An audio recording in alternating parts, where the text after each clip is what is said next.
Patrick Roger. Et Nicolas Caro nous a rejoint pour disséquer un grand classique de la littérature, comme nous le faisons une fois par semaine. Avec vous, Nicolas, bonjour. Bonjour Patrick. Ce matin, un grand classique américain. Un monument de la littérature américaine même. Petit indice.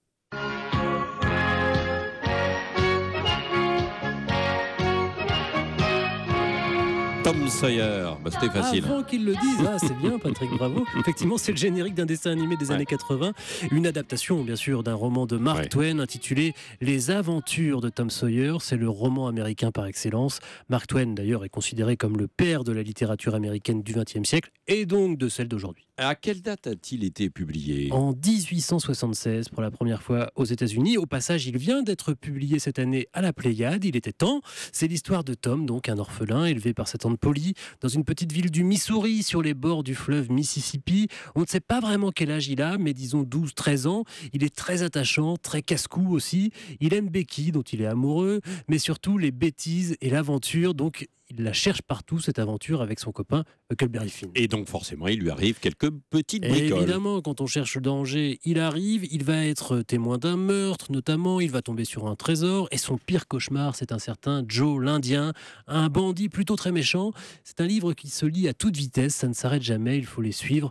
Tom et Huck, deux gamins, mais de vrais gamins, authentiques, insolents et libres. C'est pour ça que le comédien Denis Podalides est tellement admiratif du livre de Mark Twain.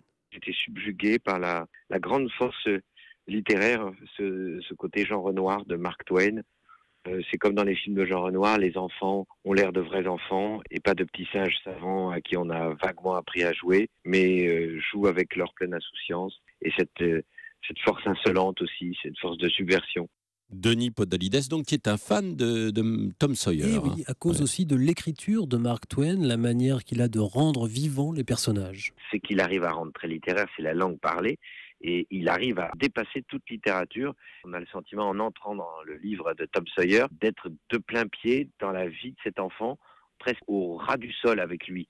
Il y a un moment où il se penche et il cherche comme ça, sous un lit, je crois, à attraper un objet, et on retrouve cette sensation qu'on a au fond quand on se met au ras du parquet, par exemple, où l'œil capte des petits reliefs que ensuite, plus grand, on oublie complètement de regarder le sol d'aussi près. Et pour retrouver ces sensations d'enfance, n'est-ce pas Patrick, je vous conseille la toute dernière traduction de Tom Sawyer parue aux éditions Tristram. Merci Nicolas, c'est noté. À demain, on reprend le chemin des festivals ? Oui, on reprend la route même, la route du rock à Saint-Malo.